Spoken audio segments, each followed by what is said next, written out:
Alright you guys, so today we are preparing blue for the first start. Now, this is assuming everything goes well, which I am assuming everything is going to go buttery smooth today, which it better go buttery smooth. So I have a list of things that we need to do. I need to get the vacuum lines done. I need to get a power steering line made, which I don't think is going to happen today because I'm waiting on a package to get dropped off that I have to sign for, so I have to be at the house today, which is totally fine. I can go do that tomorrow or something like that. That's just for the high pressure side of the power steering pump. Worst case scenario, I've got one that's like stupid long that'll work for the time being, just to be able to get the car started. Okay, yes, open the rest of the way hood. We need to get the coil pack, spark plug leads made. I can only do half of them today. Not like half of the engine, but I can only like make them halfway because I'm still waiting on the intake manifold to come back. We can bolt the turbo down, I believe. Maybe not. Maybe. Probably not. That's probably not a good idea until I get the spark plug leads permanently in there. I need to update the Haltex ECU, finish up making the base map, and a whole bunch of other smaller stuff. So we're gonna start things off with vacuum lines today because I want to get that knocked out and done with. Now, we're not doing traditional vacuum lines. I think I showed you guys this in the last video, so it's gonna be a lot better for what we're doing. It's cooler. Give you guys just a quick update on this. I got the rest of the wrap off with the exception under the hood latches. I still need to do those, but I did get the paint completely cleaned. I went over, I cleaned the car with Goo Gone, I pushed it outside, I washed it, I clay barred it, buffed the paint as well as ceramic coating it. So all the paint's taken care of. I just wanted to do that to get the whole wrap situation behind us. Now for vacuum lines, this is gonna be a little bit different from what you normally do on cars. You'll probably see this on a lot of higher horsepower cars, but for us, we're using vacuum fittings. So this is what you'd find on like air suspension and whatnot. So these 1/8 NPT plugs are going to thread into the wastegates, they're going to thread into the turbo, they're going to thread into all that stuff. I may need to order some more of these. These are just a one-day turnaround, so I can get these by tomorrow if I order them today. That's why I want to start with these, just to make sure I have enough of these to be able to do what we're doing. I have 1, 2, 3, 4, 5, 6 90s. I need 4 of them for the wastegates. I don't know, we'll see. I don't know if I'm gonna have enough. Let me get this bumper off and then let me walk you through what we're about to do here. So all of these fittings right here are gonna get pulled off, just the ones with the nipples on them. I also need to fix all this headlight wiring just so it's like out of my way, done dangling around. Whole bunch of little crap that we're just gonna be knocking out today, getting things ready to be able to start this thing. So let me start off by swapping a lot of these vacuum fittings out. There's one on the turbo also, which is down there underneath the turbo that I need to do too. So let me go to town here.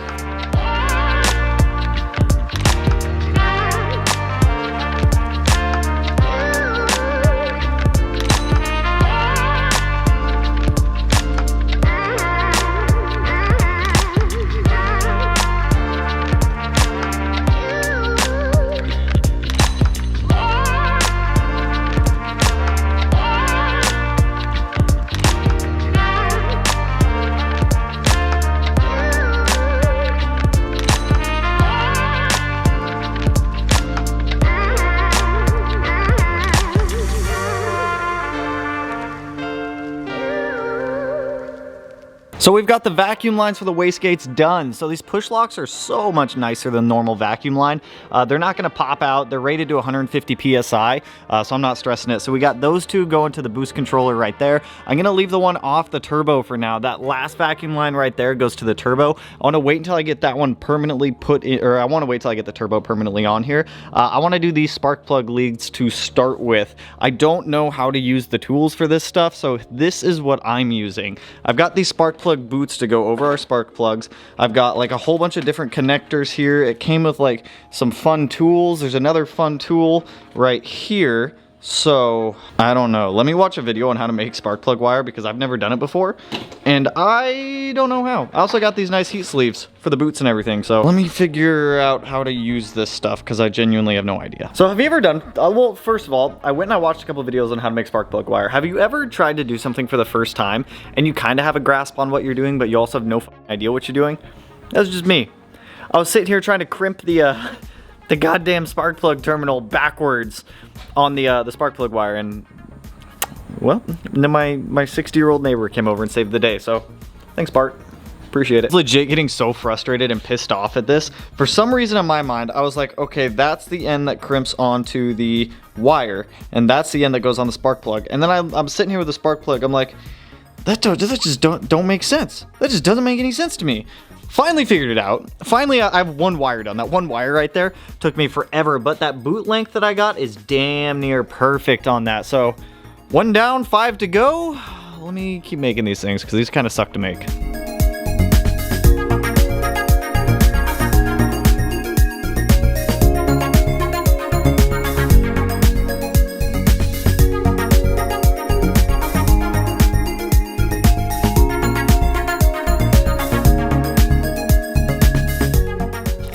look at that. We got our spark plug wires done. Well, halfway done. I can't do the other ends up until I have the intake manifold mocked up back on the car, so that way I know how long to make these. I don't want these to be excessively long. I don't want them to have a ton of slack. I also went ahead, I got these nice heat sleeve Kevlar boots for the MSD boots. So this half is good. So this is the end that's going to go to the spark plugs.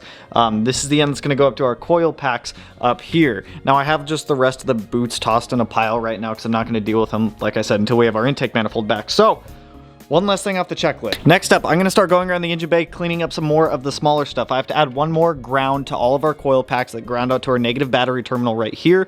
There's a couple water ports coming off the coolant crossover that I need to cap off. Then there's like this fuel line I have to remake, and a couple smaller things here and there. So, I need to figure something out for the brake booster line still too. So let me go through the engine bay, start cleaning up a lot of the smaller stuff to get it done with and knocked out. So we're that much closer to being able to turn this turd on.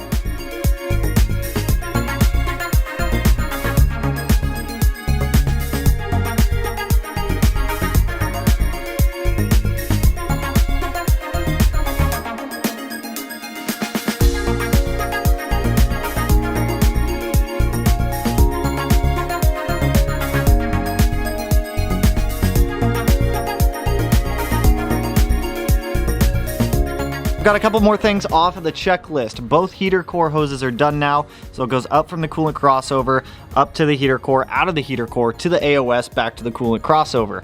I've got this old nipple capped off. That was for the throttle body coolers. I've got that guy capped off right there, and I've got this fuel line remade. So that's 3 things off the list. Next up, I'm gonna go grab Melanie's laptop, update the ECU, so that way that's another thing off the list that we don't have to do. After we update the ECU, I'm gonna jump back over here. I'm going to finish out the coil pack wiring harnesses, so that's done also. I need to figure out the brake booster line, which I probably have some vacuum line around here somewhere that I can use. Then that's another thing off the list. We're just crossing stuff off today. We're going to get this thing started, hopefully in the next video, assuming I get my intake manifold back. So I just texted Kyle to see like an ETA on when I'm going to get that thing back, so fingers crossed it's like today or tomorrow.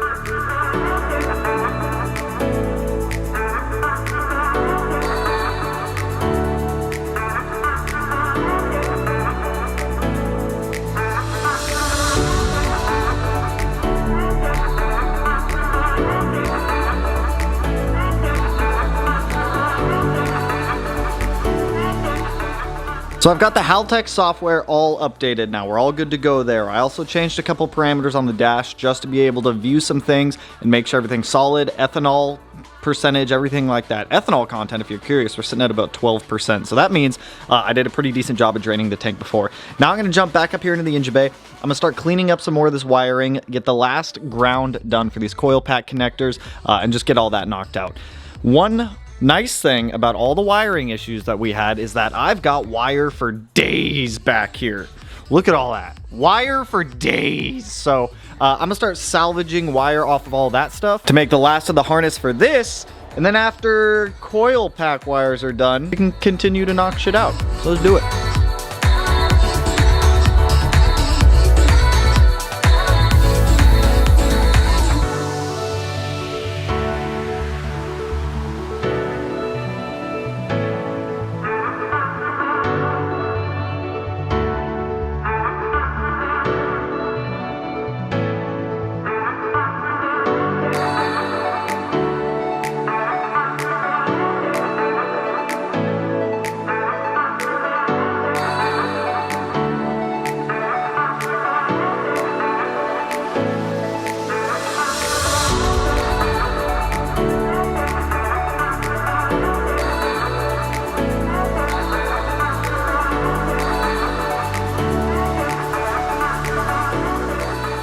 Another 4 steps closer. So I got the oil feed line on here for the turbo. I need to get a slightly smaller one. I don't know why I ordered a 36, but for some reason I ordered a 36 one. I don't even have any dash 4 line, so I can't even make one of these. But turbo gets oil from the back of the head just like any other EJ would. Coil pack grounds are all done, so they all go down here, ground out to our negative terminal down there. And there's also just some smaller stuff here and there that I did, like wrap up some more of the wiring harness and some of that heat resistant tape. I did get the other vacuum line done coming off the turbo right there, going up to our boost controller. So all the vacuum lines are done, so they all route this way up along the frame. They go behind the power steering reservoir here, back here behind the AOS, and then routes down over there. So the last couple things that we need, I also talked to Kyle. He said I'd have the manifold back tomorrow. So it looks like at the end of the next video is when we may do the first start, or depending on how long it takes us to get the manifold back. So woo! I'm gonna keep going tonight, but I gotta hop off for like an hour and a half or so to go do the live stream, so I will be right back, you guys. All right, live stream is over. Now it's time to get back to work. Okay, my friends, it's like 11:30 at night. I'm not tired. Matt's out in the garage wrapping an exhaust manifold right there. Everybody say hi, Matt. Hi, Matt. So, since there's not much else I can do until I get the intake manifold back, I'm gonna knock out something else that's been on the list that I need to get done, and that's installing the harnesses in the car. So, huge shout out to RaceQuip. They sent over the seats, the harnesses, a full race suit, all of the safety equipment for us, so that way when we take this thing to the track, God forbid something bad happens, but I won't die, essentially. So I still need to get a Hans device. Yes, I know, I don't have a cage in the car yet. I don't have a harness bar. What I'm gonna do is, because I have no more rear seat belts, the harnesses are gonna mount straight to the body of the car, where the back seat belts used to mount. So we're gonna move them back there, run the harnesses up, with the side ones, we'll mount them down to where the stock seat belts used to mount. So we're gonna get some safety equipment installed, so that way we don't die when driving this thing. I took the seatbelts out of this car and I kind of regret it. I kind of wish I would have kept them, but you know what? It's all right. We're living life dangerous. We're living life a little dangerous, so let's get some harnesses installed. That sucks. Dude, look at that. You're doing great.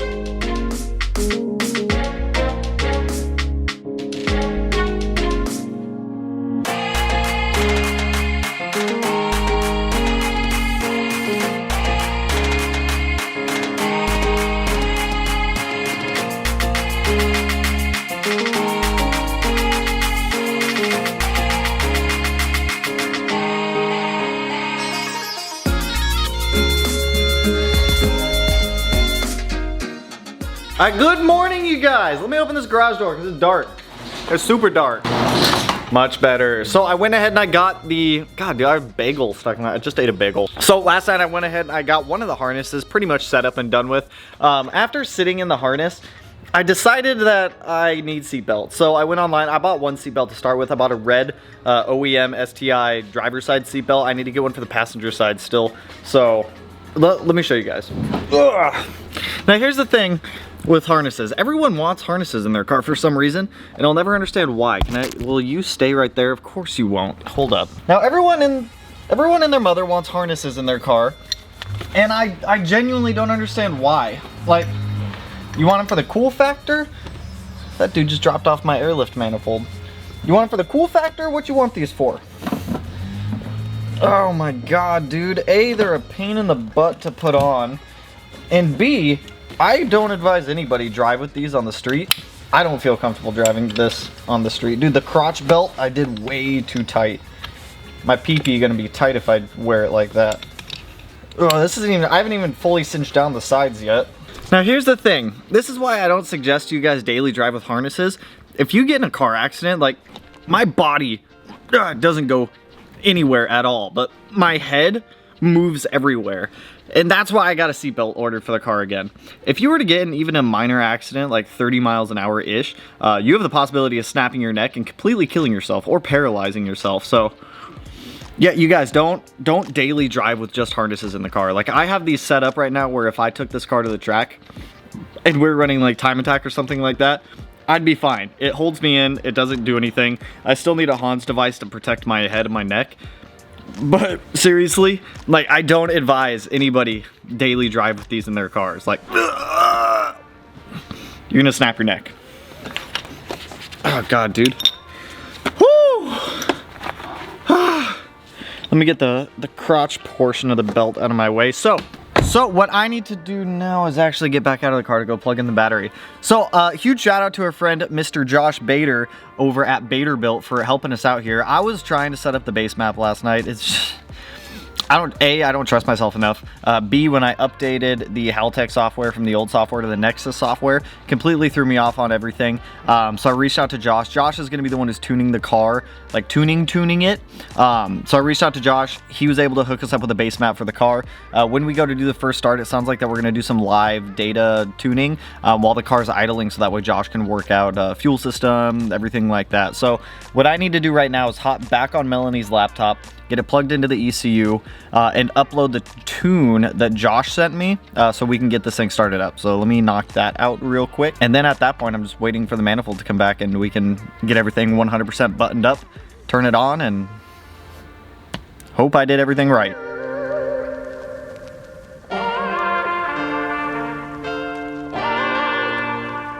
Boom!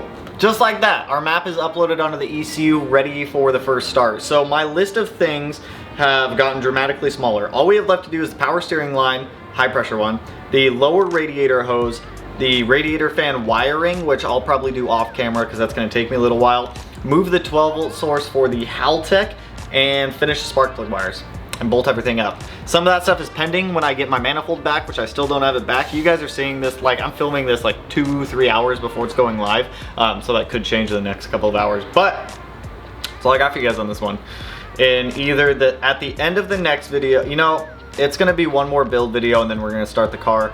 I want to dedicate the first start to its own video. I don't want to interlump it into like one more build video, so we're gonna do one more build video, finishing up all the last crap, and then we're gonna start it.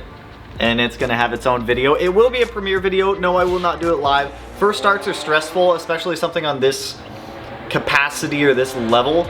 It's just stressful to try to run around, deal with a phone, live stream, and monitor and manage the car. I'll be doing it live with Josh as well. He's gonna take over our computer and make tuning adjustments on the fly, so I'll probably be on and off the phone with him as well. But you guys, the wiring harness is done.